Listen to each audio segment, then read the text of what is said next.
What's up, guys, and welcome back to the Sort of Truth podcast, the alcohol-fueled, chapter-by-chapter reread of the Sort of Truth series with a barrel of cider on the side. I like pirates. I'm Nate. And I'm Jade, and today we are sailing into our last episode of Stone of Tears. That's right. Apparently, there was an epilogue. Yes, there was. So, let me tell you a little story, Jade.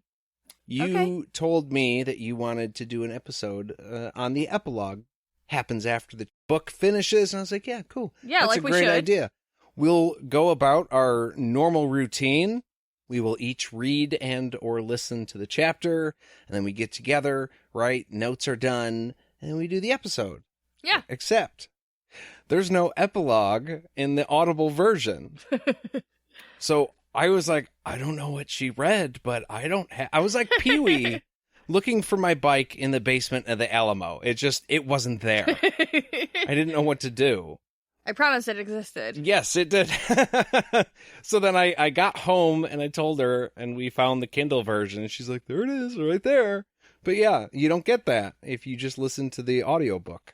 I'm kind of glad, actually, that I do occasionally read on the Kindle instead of listening, because I probably would have missed it. Yeah, we would have like skipped you. it all together. Yeah. It's not long. It's only a few pages, but still it needs to be talked about. Yeah, well, yeah, I think there's some important information that you get out of it. That, Yes. like, it shapes what could be a potential book 3. I don't know if one ever comes out, I guess. That was a joke.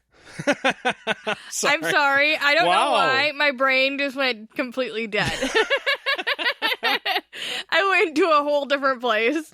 Okay, hold on. That's great. So not only are we going to cover the epilogue and some final, like, overall thoughts, we're going to finish up with sharing a bit from some of the responses that we got to our Children of Dahara novel giveaway. Yes. So it might sound like a super full episode, but I think it's going to play out rather well. I think it's all going to be wonderful. Yeah. It's going to be a wonderful little bookend to book 2 before we go on to the next. It's going to be wonderful. I think I Cheers. might have just said that like 4 times, but that's fine. Maybe. You're just excited to get going. That must be it. Facts. Well, let's get going. So, the epilogue takes us back just a little bit from the end of the book to Elisha sitting behind her desk making backup plans. Gotta have a plan B. Or if you're a Sister of the Dark, plan D.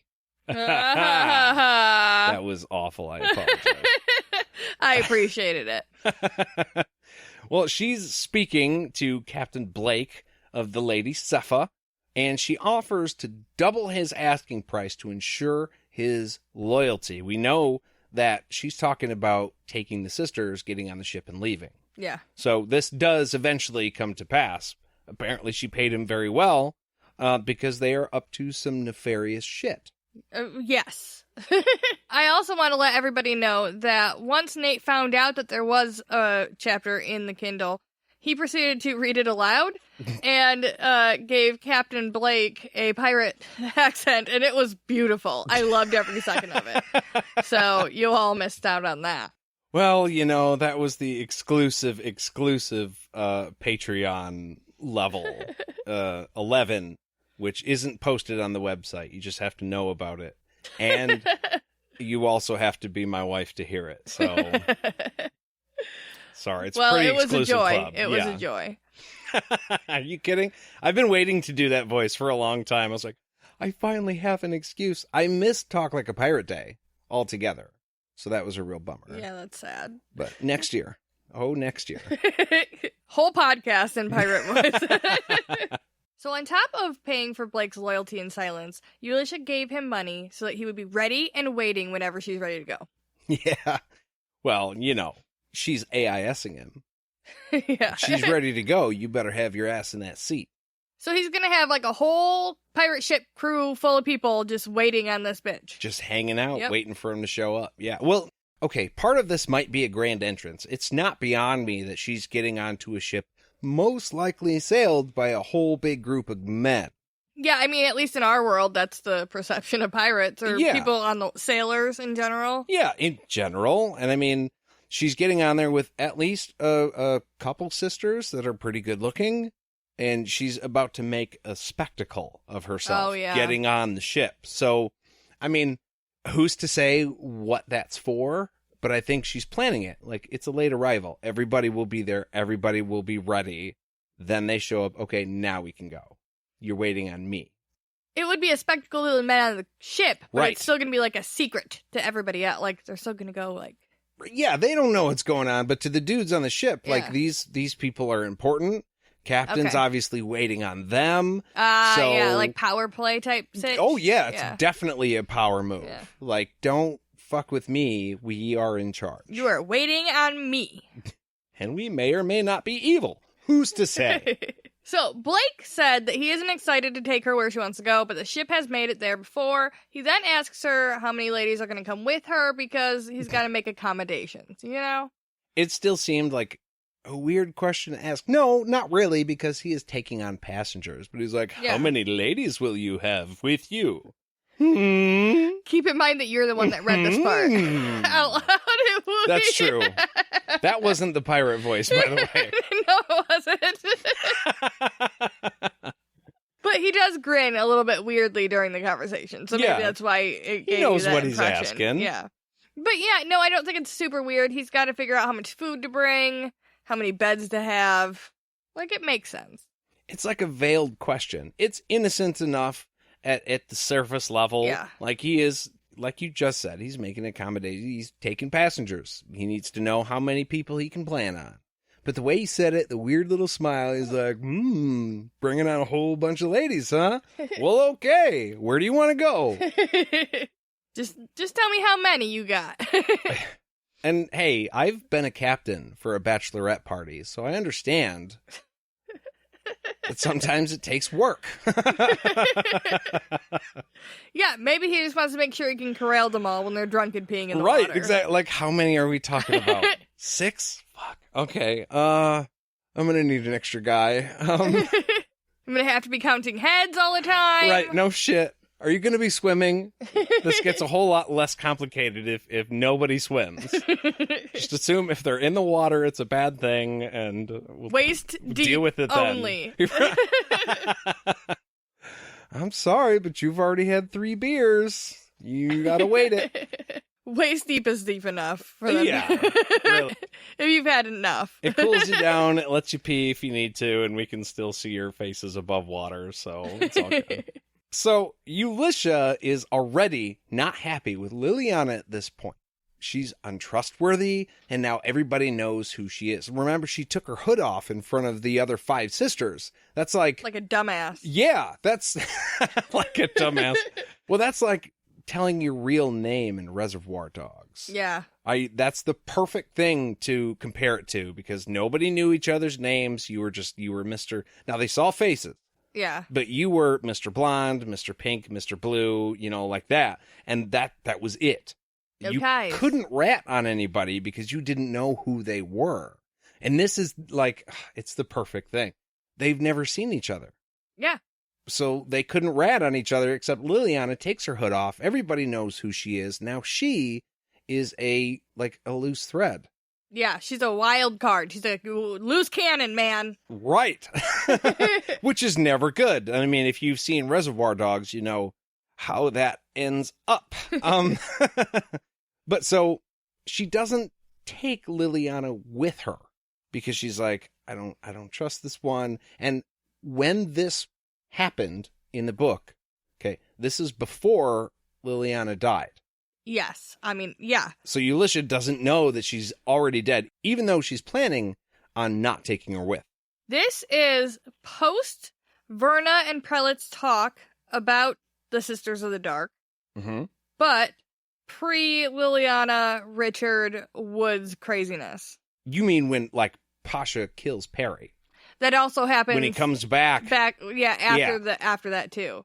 Right, but I guess that's what I was trying to get across, is this is not after the end of the book. This is actually something that happened during the book that the reader's just not privy to. Yeah, it almost seems like it could have been put in there and still not given us too much information, really. It feels like it could have slid in the book almost seamlessly into a place, but it would have given us maybe too much information too early, and like the surprise twists at the end wouldn't have been so like punchy in your face. Oh, so, yeah. Like, this key pieces of information that were sucked out and dropped at the end. You gotta wait for the big reveal. Yeah. Like, if there's no definite climax, then you just leave unfulfilled. Yeah, it's not great. That's never good. No. I love how we can just slip right into that and not even skip a beat. Cheers. Cheers. So she does decide to, like, take the other 5 sisters. Even though once the prelate's dead, no one will suspect any of them. Yeah, nobody else knows that they're there. Right. Except and Verna. Even Liliana wouldn't have been able to suspect any of them because they saw her face. She did not see theirs. Everybody else knew the fucking rules, Ileana. Right. Damn it. It only works if we all do it. Come on, man. Gosh. Whoa, man. You followed. Yeah. And, like, the wording here does make it a little unclear to me if those sisters were the only sisters of the dark left. Yeah, I agree. I mean, we were talking about this earlier. Yes. I feel like this was probably the entire group of Sisters of the Dark. And you feel like there may be more. And I guess I can't say definitively that this is all the sisters there for sure, because I feel like there's always a chance I don't that remember. there's more. I don't really remember 100% either, but, like, I don't know. It did seem to me like we weren't supposed to be worrying about the sisters at the palace anymore. You have, the people who are in charge there are in charge, that we know what they're all about, but these evil sisters tried to make a play on Richard, didn't work, and so now they're running away. I mean, that's how the book wanted us to feel, but then the epilogue comes along and is like, maybe not though. Oh, well, you've been reading Good Kind long enough to pick up on that stuff. We were like, wait, is he fucking with me right now? Am I getting fucked with right now? And you, like, jump on Facebook and Reddit and have other people had this thought. Turns out, yeah, they have.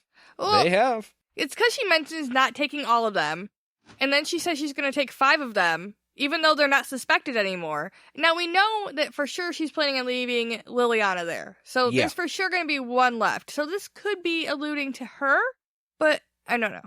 I don't know. Don't know. If any of you know, I would love to hear your opinions on it, because it was just a little bit of a like, are there more? I forgot, and I'm excited to now read Blood of the Fold and remember again.